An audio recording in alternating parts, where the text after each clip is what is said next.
Há um encontro de Jesus com uma mulher que é identificada em João capítulo 4 como a mulher samaritana.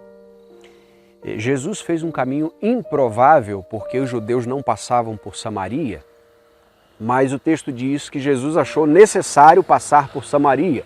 Isso está no verso 4. Só para que você tenha uma ideia, Samaria ficava em uma linha reta entre a Judéia e a Galileia. Ficava exatamente ali no caminho, não é, entre o norte e sul, mas os judeus iam pela Transjordânia, eles faziam uma volta enorme para não passar por Samaria e Jesus passou por lá.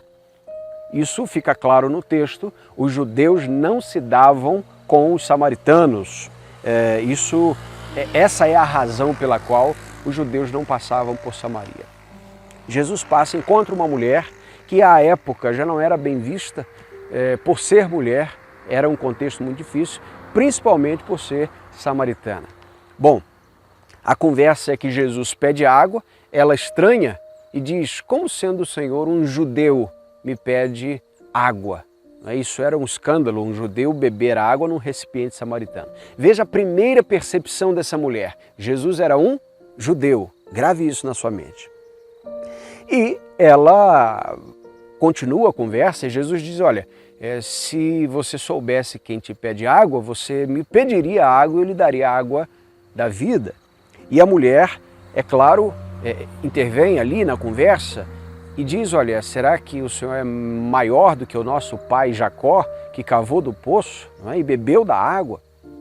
É claro que ela não estava entendendo o que Jesus queria dizer com isso, e Jesus responde a ela: olha, se você bebe dessa água, se você beber dessa água, você volta a ter sede, mas se você beber da água que eu lhe der, você nunca mais terá sede, pelo contrário, a água que eu lhe der se tornará uma fonte a jorrar para a vida eterna. Ela se interessa por essa conversa, não é?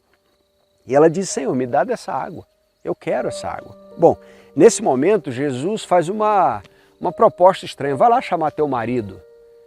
Bom, ela disse: eu não tenho marido. E Jesus respondeu: olha, você foi sincera, você não teve marido e você já teve 5, aliás. E o que você tem, o que você está com ele agora não é seu marido. Certamente devia ser marido de outra até. E a mulher tem uma segunda percepção de Jesus: vejo que és profeta. A primeira percepção é: você é um judeu. Agora parece que a percepção andou um pouco mais. Eu vejo que o Senhor é um profeta. E qual é a razão pela qual ela diz isso? Jesus fala coisas da vida dela, de sua vida, que certamente ninguém naquele contexto sabia, ou somente os íntimos sabiam. E aí ela faz uma pergunta que parece que não tem relação nenhuma com aquilo que Jesus havia acabado de dizer. Parece que ela está desconversando, mas não é. Ela diz: os nossos pais adoraram neste monte, vocês, os judeus, dizem que é em Jerusalém o lugar que se deve adorar.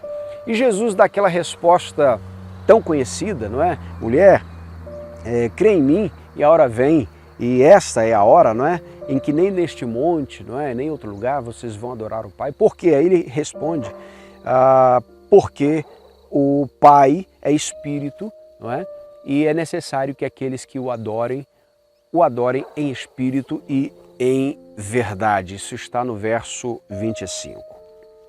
Perceba, a mulher sai da conversa de vai chamar o teu marido para onde é que eu devo adorar? É certo que dentro dessa conversa, aquela mulher percebeu que Jesus estava falando de algo muito além do que somente água, ou água de beber. Ela traz o assunto da adoração. E o que é adoração ao contexto da época? Adoração era tomar um animal e ir até o templo para oferecer o sacrifício. Não era cantar uma música na igreja ou fora do templo. Era simplesmente oferecer um sacrifício e pedir perdão a Deus. O que essa mulher certamente está dizendo é: o Senhor falou coisas da minha vida das quais eu preciso me arrepender e me acertar com Deus. Onde é que eu tenho que ir? é aqui, é em Jerusalém, porque agora eu sinto essa necessidade. E aí, Jesus vai dizer que esse tipo de ação não se faz em lugar nenhum se antes não for feita em espírito, no coração. Se isso não tomar o seu ser, de nada adianta o lugar onde você estará. A partir daqui, essa mulher faz uma afirmação para Jesus.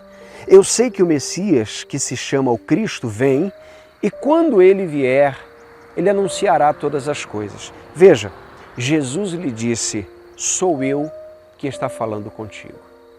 Essa então é uma informação que aquela mulher ainda não havia recebido.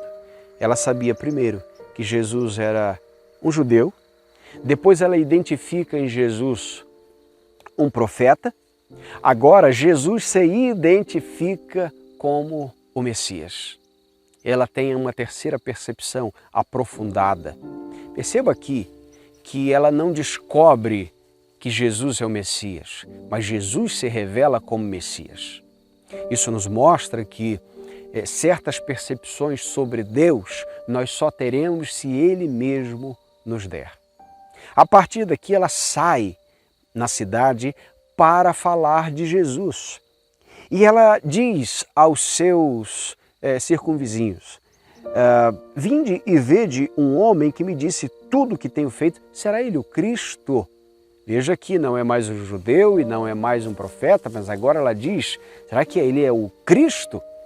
E o texto diz que aqueles homens daquela cidade, aquelas pessoas da cidade, vieram até Jesus e Jesus se demorou por 2 dias em Samaria por conta de toda aquela demanda. No verso 42, que termina esse relato, o texto traz para nós uma fala do povo que estava ao redor. E eles disseram o seguinte, agora já não é, mulher, pela tua palavra que nós cremos, pois agora nós mesmos temos ouvido e sabemos que este é verdadeiramente o Salvador do mundo. Encontramos aqui uma percepção ainda mais ampla. Cristo é o Salvador do mundo. Aquela mulher havia saído para falar de Jesus e aqueles homens agora receberam o entendimento. Cristo é o Salvador do mundo. Percebemos que a pessoa de Cristo, na mente de muitas pessoas, pode carregar vários e vários conceitos. Ele é um judeu, ele é um homem, ele é um guru, ele é um mestre, até que você compreenda que Jesus é aquele que perdoa os seus pecados, que desnuda os seus pecados, que os perdoa, que Ele é o Salvador da sua vida. Até que você entenda isso, você ainda não entendeu quem é Jesus. Porque Jesus é aquele que de fato sabe o que vai no nosso coração, sabe o que vai no nosso interior, conhece as adversidades da alma, conhece a solidão, conhece a solitude de cada um e nos encontra em caminhos que outros não querem passar e que se assenta conosco e que desnuda os nossos pecados. Mas esse mesmo Cristo que faz tudo isso é o mesmo Cristo que nos dá perdão, que dá perdão aos quebrantados. É o mesmo Cristo que, por amor e graça, se revela como o Salvador da nossa vida. Porque antes de Cristo, nós estávamos perdidos. Pense nisso. Quem sabe você está aí no caminho e Cristo não esteja com a sua palavra falando ao seu coração.